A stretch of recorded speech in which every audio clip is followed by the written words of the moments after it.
Ladies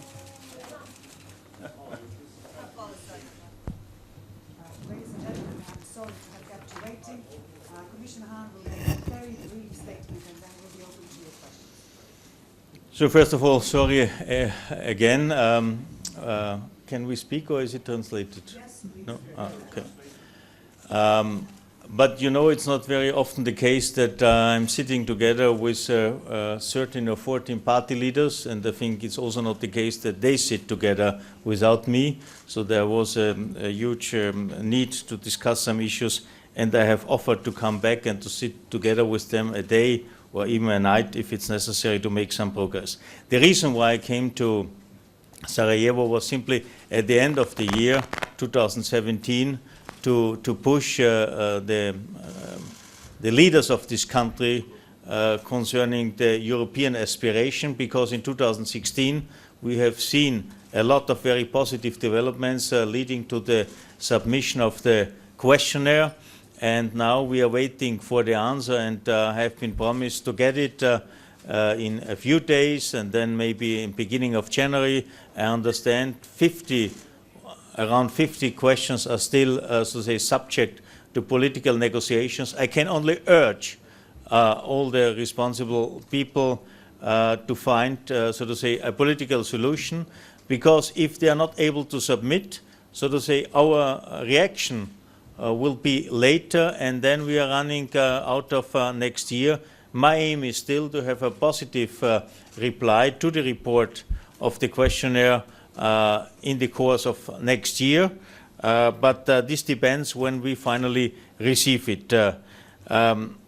Because so far nothing has been delivered, a lot has been promised. What we expect is now very concrete results. It's about the excise duty, it's about approving the strategy for the rural development, but also for the energy. There are a lot of issues in the pipeline, but I would like to have them through the pipeline.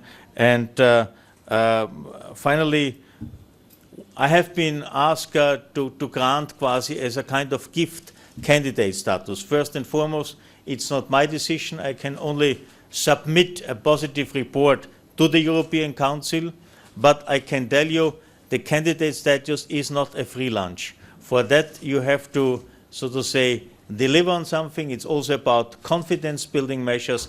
Confidence-building measures, meaning in this particular case that Bosnia-Herzegovina is able to deliver on what it has promised. And finally, I really would say it's absolutely high time now to deliver on what has been agreed. Otherwise, the window can be closed again, and this is not something we all would like to see.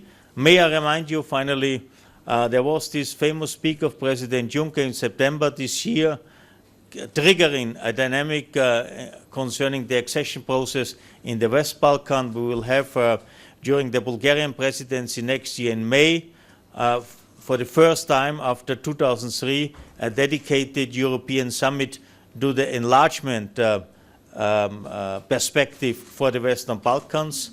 After Bulgaria, it will be Austria and then Romania, which will chair the European Union. All countries very much dedicated to the enlargement process. So there's a huge opportunity. The country here should use it. Otherwise, it would fall behind, and it behind all the other, so to say, countries in the region, which are now very well advancing, and this is something nobody would like to see. So once again, I urge all the political leaders in this country to stick to their commitment which they gave by signature in February 2015 to really run for the European aspiration of Bosnia-Herzegovina, something, by the way, which is deserved by a huge majority of citizens here in the country.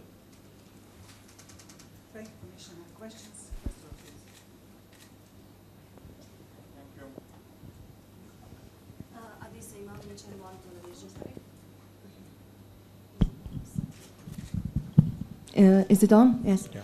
Adisa Imamovic on One Television. Mr. Hahn, A press conference in presidency has been cancelled. I believe you know the reason. You are also aware that Mr. Dragan Čović earlier stated that he is even ready to stop the European path after the Perlić and others sentence.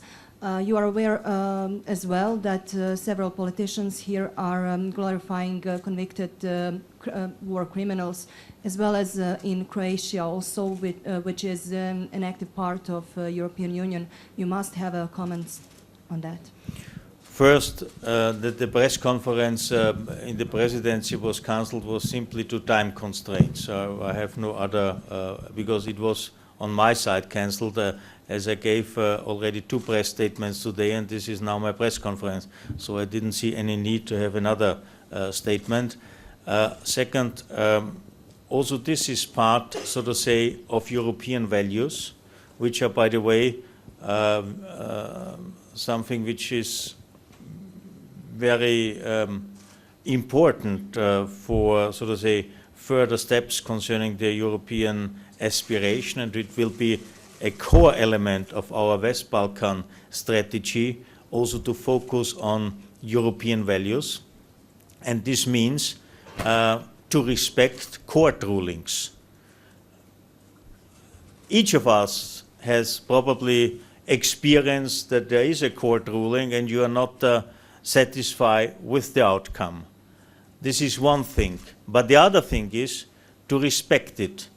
And without this, so to say, fundamental understanding, one cannot make any progress, number one. Number two, therefore, as a politician, I am not, and as a European politician, I am not commanding all these court rulings. And I think politicians are also well advised not to do so. And certainly, I think we should look towards the future. Of course, it's important to deal with the past, to have all these court cases, to have all these decisions, these rulings. But now I think it's important also to look forward how we can organize, structure the European perspective, not only of Bosnia and Herzegovina, but also the other countries in the region. Slađana Šarić, BN televizija.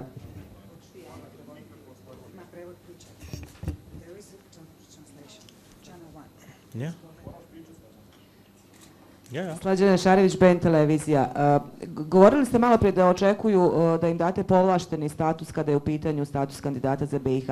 Da ne mislite da je greška Evropske unije što je do sada BiH političarima davala povlašteni status? Namjerno kažem BiH političarima jer građani nisu dobili ništa maltene od Evropske unije, nikakvog napretka, nemamo nikakvog poboljšanja, ali političari se nekako elegantno provlače kroz sve to i daju neka lažna obećanja. Možda vođeni tim ranijim popuštanjem Evropske unije očekuju da vi tako nastavite. Sada samo pričamo o akcizama jer njihova je percepcija ako usvojimo akcize mi ćemo sutra ući u Evropsku uniju. Tako je bar ovdje percepcija. Look, I'm here also to speak about facts and realities. Yeah? And for the moment, we are not really advanced. What counts are, so to say, fulfillments. What counts are results. And this is what we are missing so far. And as long as I don't see answers to the questionnaire, if I don't see adoption of the excess duty, as long as I don't see a strategy for the regional, for the rural development, I don't believe in anything. I only believe in facts, figures, and concrete measures. And this is something which I have clearly expressed, and this is not only my understanding, this is a European understanding. I'm so to say not the final post in the European Union. I'm in a quasi-sandwich position. I try to bring together, so to say, Bosnia and Herzegovina and what they are doing and our member states. But one should understand, I need a unanimous decision by all 28 member states to make the next step. Yeah? And this is only achievable if there are all the necessary agreements, so to say, delivered. If this is not the case, we cannot make the next step. This is clear. There is no doubt about it. Yeah, I'd like to understand that. I wonder if these political leaders did tell you anything about when they will deliver it, this question, the answers to the questionnaire. Well, it's a constant answer almost next week. Yeah, I think almost is the most beloved word here in the country, and I have to tell you, that's why I have said what really counts is concrete results, and without that we cannot, so to say, enter into the next stage. One more. There's a gentleman here. This is a very simple question, Commissioner. So you met almost all key political players right now. So I'm wondering whether it was a breakthrough or it was another setback. Well, honestly, 1.5 hours with 13, so to say, political animals is probably too short. But it was good to hear the different perspectives, and I think I was rather clear in my messages, and I think there is at least a common understanding that they have to deliver now. But once again, what counts for me and all my partners in the European Union are concrete results. So I am not unoptimistic. I'm also not pessimistic, but so to say, I'm realistic. Yeah, thank you. And realism means that, well, not wait and see, but for the moment, wait. I wait. Yeah. Last question, please. Thank you. What did you say, our politicians?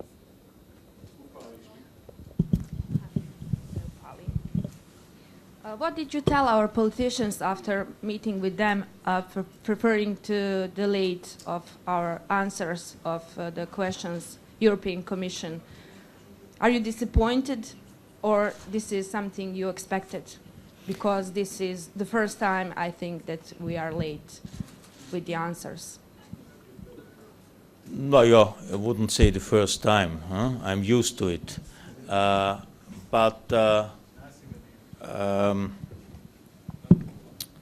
Look, again, I had a very clear message. That's why I came to Sarajevo, that there is no longer time for any kind of excuse. I fully understand the complexity of this country, and I was, so to say, all the colleagues pointed to this complexity, but honestly, in many countries we have very complex structures, and also this is part of a growing European maturity to deal with this complexity. And I mean, we have now a consultation mechanism in place, which took some time to be created, to be introduced. It took some time that it functioned, but since a couple of months it is working. And I think this is something one can build on it. And my advice was also to use this consultation mechanism, maybe there and there with some adapted, so to say, form for all matters which are European matters. Yeah? So at a certain moment, this country has also to learn how to communicate with us. And this is only possible if there is finally a consolidated opinion of this country, and I fully, like all of us, acknowledge the constitutional setting. We are not asking for any changes.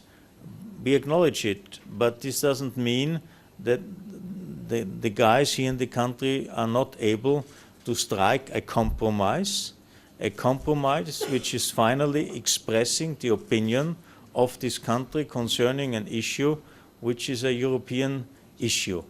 And if this is not possible, European accession is not possible, because only the country in itself can join the union and not different parts. So I think it's learning by doing, and maybe there and there it might be a painful process, but it's an important one, and one we cannot, so to say, deny. Thank you. This concludes the press conference. We're running late. I'm sorry. Okay.